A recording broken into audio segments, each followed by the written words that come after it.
Nobody could explain where the house came from. Not the police, not the county officials, not even the oldest residents of Hollow Creek, Montana. One morning it simply appeared, and what happened afterward still remains one of the strangest unsolved mysteries in American history. The story began in October of 1997. Hollow Creek was the kind of town most people never noticed on a map. Fewer than 800 residents lived there. The nearest city was over 50 miles away. Nothing unusual ever happened, at least that was true until the morning of October 14. At 6:12 a.m. a local mail carrier named Richard Hale was driving his normal route along Willow Road. He had driven that road almost every weekday for 12 years. He knew every tree, every fence, every mailbox. That was why he immediately slammed on the brakes. The house stood in a field where nothing had existed the day before. Not a shed, not a cabin. A full-sized Victorian-style house, 3 stories tall, dark gray, with a narrow tower rising above the roof. Richard later told investigators he thought he was dreaming. He parked his truck and stepped out. The house looked old, very old. Oh, yet the paint appeared fresh. The windows were spotless. The grass around it had been perfectly trimmed, as if the building had stood there for years. But everyone in town knew that field. It belonged to the Harper family. The land had been empty for generations. Within hours, dozens of residents gathered near the property. The sheriff arrived shortly afterward. His name was Daniel Mercer. He immediately assumed someone was playing a prank, maybe an elaborate movie set, maybe a wealthy outsider building secretly during the night, but the explanation fell apart almost instantly. No construction permits existed.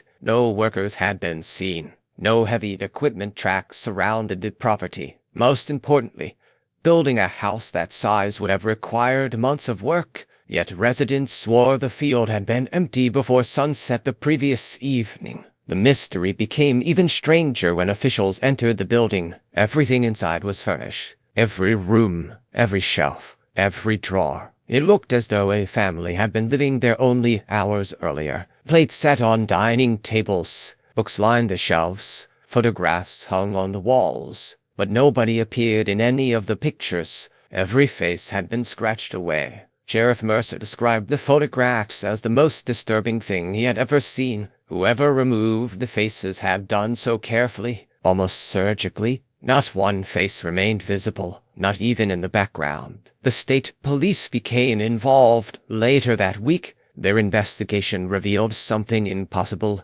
Many objects inside the house appeared decades old. Some furniture dated back to the early 20th century. Several newspapers were discovered in a bedroom closet. The newest was dated April 3, 1958. The oldest was from 1911. Yet all of them appeared unusually well preserved. Then investigators found the basement. The basement door had been locked. It took nearly 20 minutes to force it open. When they finally entered, they discovered a single room. No furniture, no windows, no decorations. Only a large grandfather clock standing against the far wall. The clock wasn't moving. Its hands pointed to exactly 3:17. Experts later examined the mechanism. Nothing appeared broken, yet nobody could make it run. The clock became one of the most famous pieces of evidence connected to the case. But it wasn't the strangest discovery. 3 days after the house appeared, local teenagers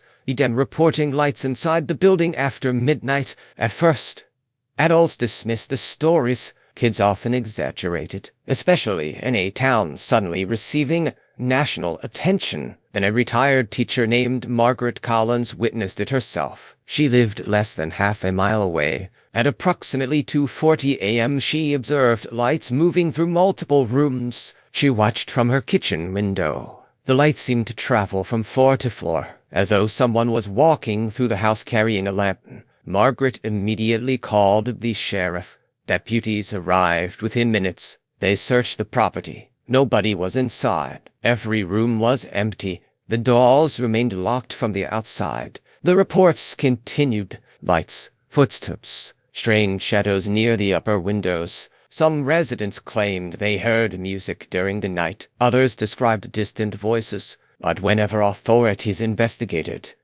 they found nothing. The mystery exploded across America. News crews flooded Hollow Creek. Television programs featured the story. Paranormal investigators arrived from several states. Most left with more questions than answers. Then the first disappearance occurred. On November 2, a journalist named Ethan Brooks entered the house alone. He planned to spend the night inside. Thousands of viewers watched his live broadcast earlier that evening. At approximately 11:47 p.m. his camera captured something unusual. A sound echoed from somewhere upstairs. Ethan grabbed a flashlight. He began climbing the staircase. The broadcast continued for another 32 seconds. Then the image suddenly froze. The signal vanished. Authorities entered the house shortly afterward. Ethan was gone. His camera remained on the staircase. The flashlight lay nearby. But the journalist had disappeared without a trace. No signs of struggle. No blood.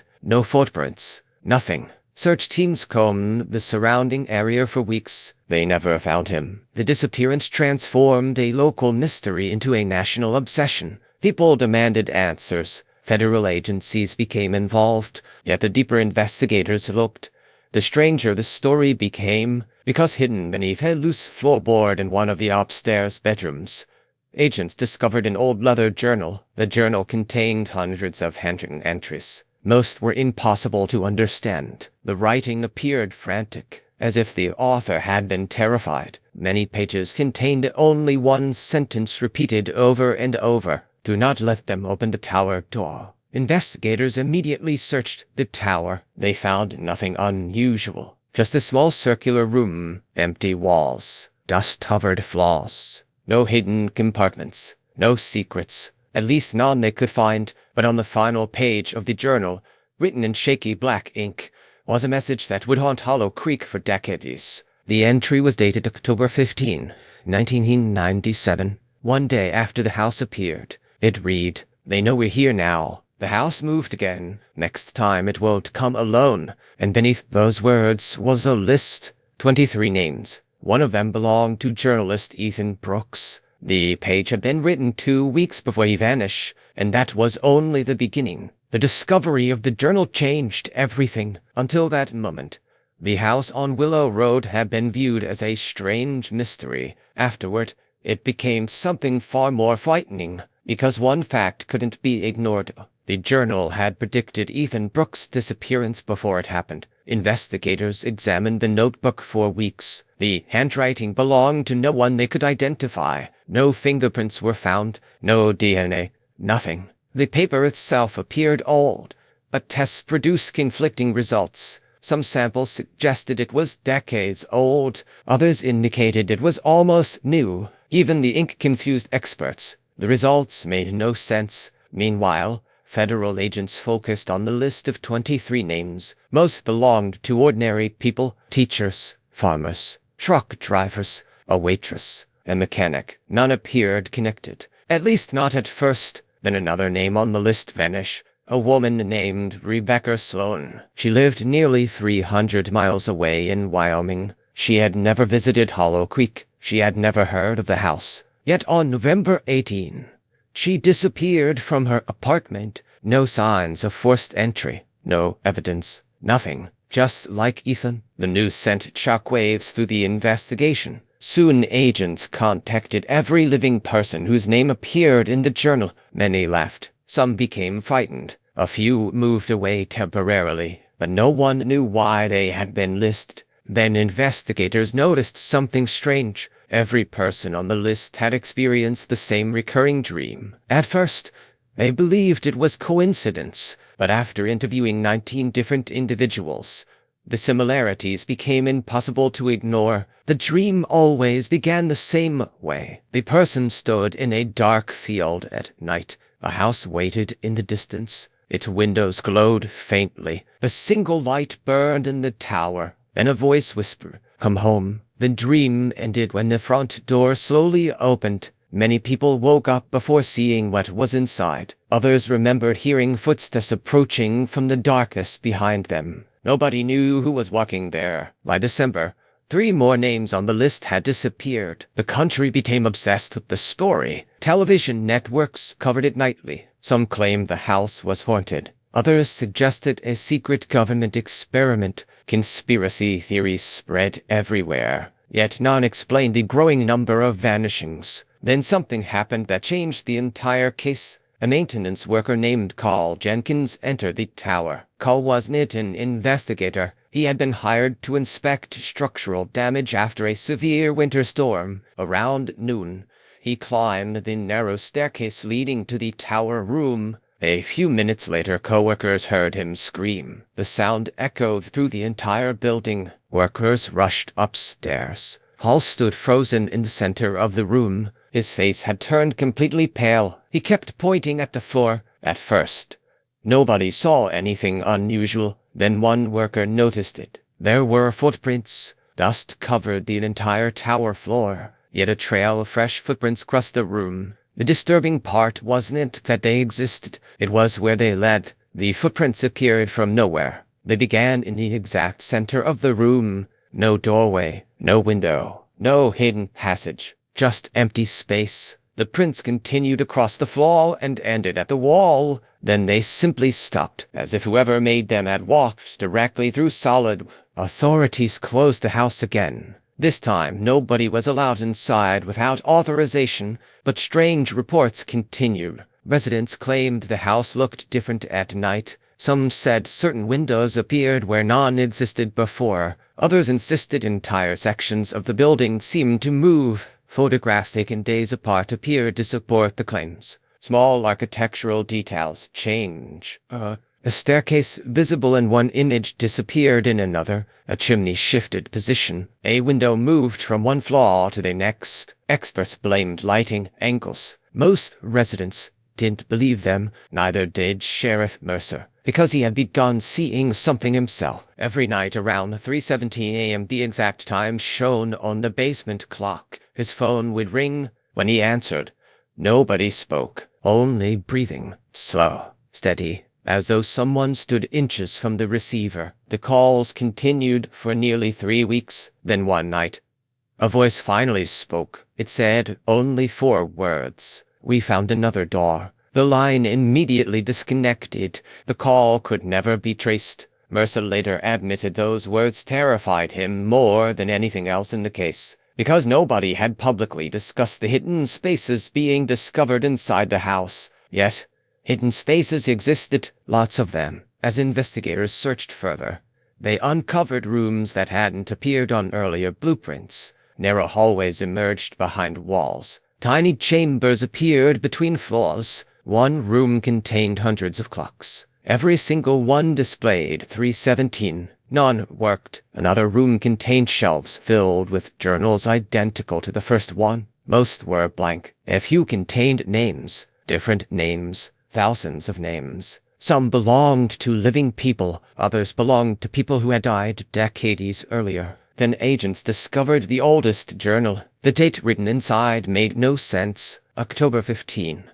2039. 42 years in the future. The entries described events that had not happened yet, at least not in 1997. One page mentioned a devastating wildfire in California. Another described a major hurricane striking the Gulf Coast. Years later, both events would occur. The details matched with disturbing accuracy. By early January, investigators were dealing with a possibility they never wanted to consider. What if the house wasn't haunted? What if it wasn't even from their time? The theory sounded insane, yet evidence continued piling up. Objects from different decades appeared inside. Rooms changed. Future events appeared in journals. And then came the recording. A security camera installed in the basement captured movement at exactly 3:17 a.m. The footage lasted only 14 seconds, but it would become one of the most analyzed videos in history. The camera showed the grandfather clock for several seconds.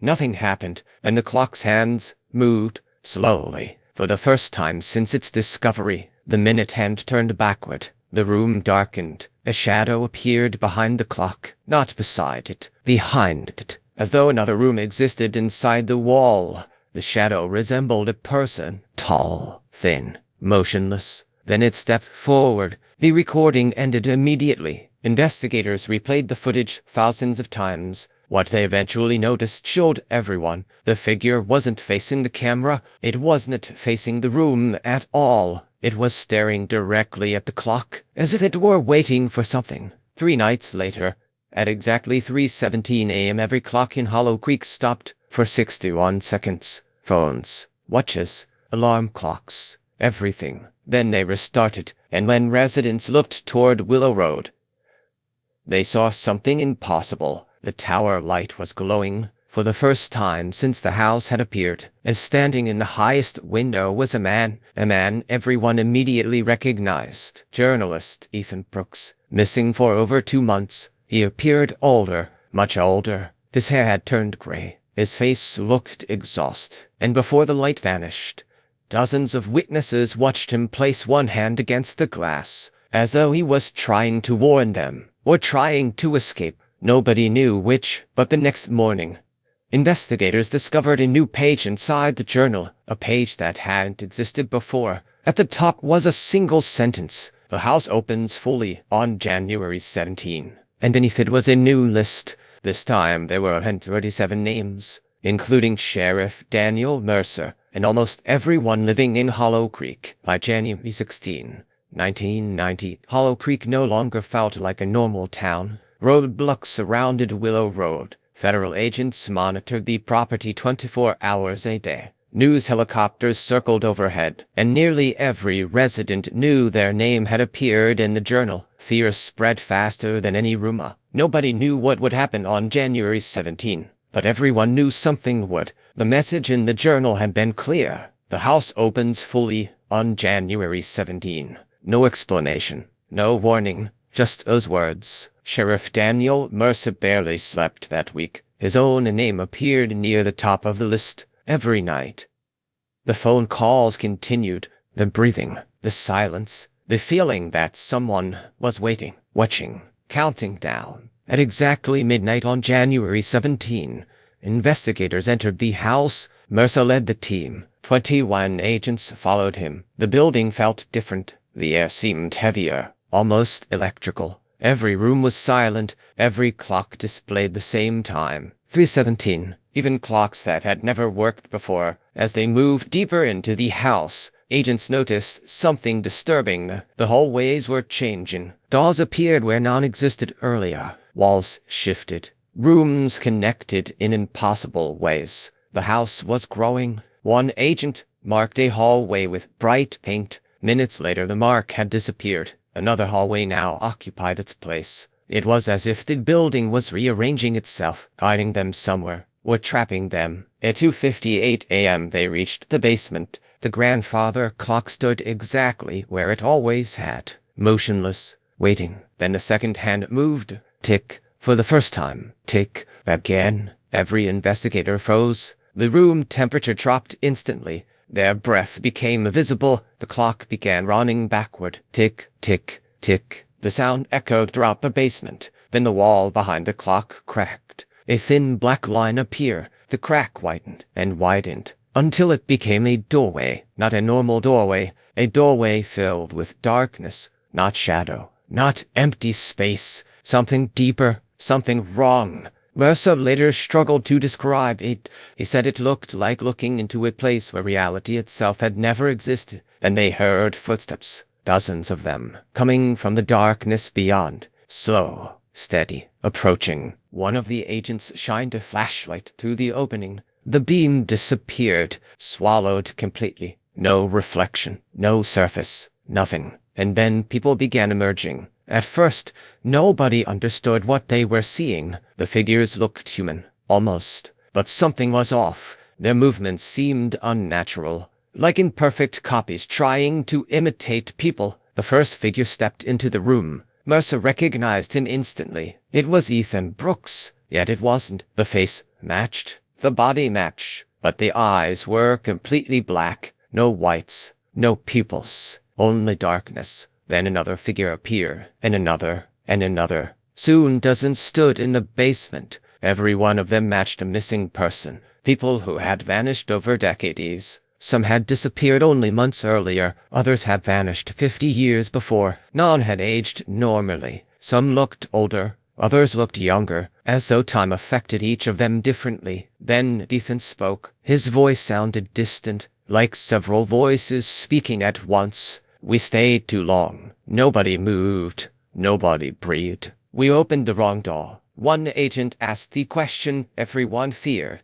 What is this place? Ethan looked toward the darkness and answered, the house isn't a house. Silence filled the room. Then he continued, it's a bridge. According to Ethan, the structure moved through realities, not merely through time, not merely through space, but through countless versions of existence. Most worlds never noticed it. Some saw it only briefly. Others vanished after encountering it. The house appeared wherever the barrier between realities became weak, and every time it appeared it searched for people, for names, for replacements. Nobody understood what that meant, until Ethan explained. The figures standing behind him weren't survivors. They weren't prisoners. They were copies. Every person who entered the house left something behind, a reflection, an imprint, a version of themselves trapped between realities. Over time, those reflections learned, adapted, changed.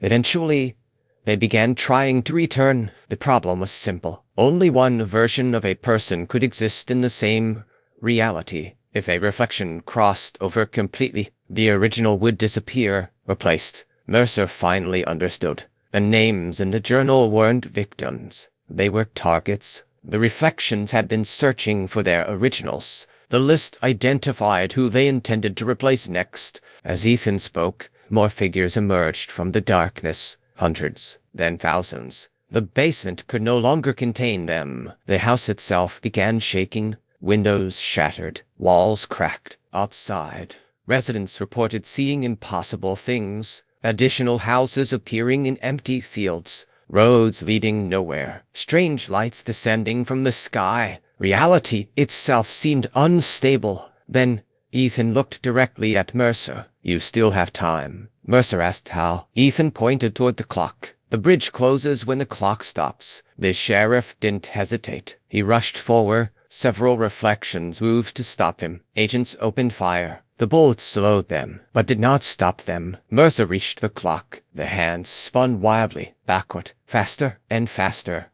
The room trembled violently. The doorway expanded. Darkness spilled across the floor, and from somewhere beyond came a sound unlike anything human. A sound so terrible that survivors later refused to describe it. Mercer grabbed the clock. Hold. Nothing happened. The clock remained fixed. Then Ethan stepped forward. For the first time, his eyes appeared normal, human, tired, afraid. He placed one hand on the clock and smiled sadly. I've already been gone for 42 years. Mercer didn't understand, but Ethan did. Time inside the bridge moved differently. The journalist had lived decades beyond his disappearance. Long enough to learn the truth, long enough to know what had to happen. With one sudden movement, Ethan shattered the clock's face. The basement exploded with sound. Every light in the house died instantly. The doorway collapsed. The darkness folded inward. The reflections screamed.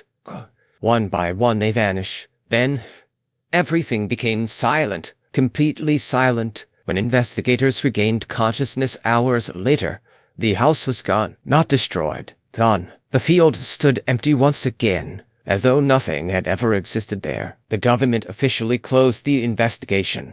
In 2004, no explanation was ever released. Most records disappeared. Witnesses rarely spoke publicly. Over time, the story faded into legend, but one final detail remains unexplained. In 2025, a retired archivist reviewing old federal documents discovered a sealed envelope connected to the Hollow Creek case. Inside was a photograph. The image showed a Victorian house standing alone in a field. Written on the back was a date, October 14, 2040. 43 years after the house first appeared, and in the highest tower window stood a man, watching the camera. A man identified by investigators decades earlier, Sheriff Daniel Mercer, who had died in 2011. Beneath the photograph, Someone had written a single sentence. The bridge is moving again, and this time it remembers everyone.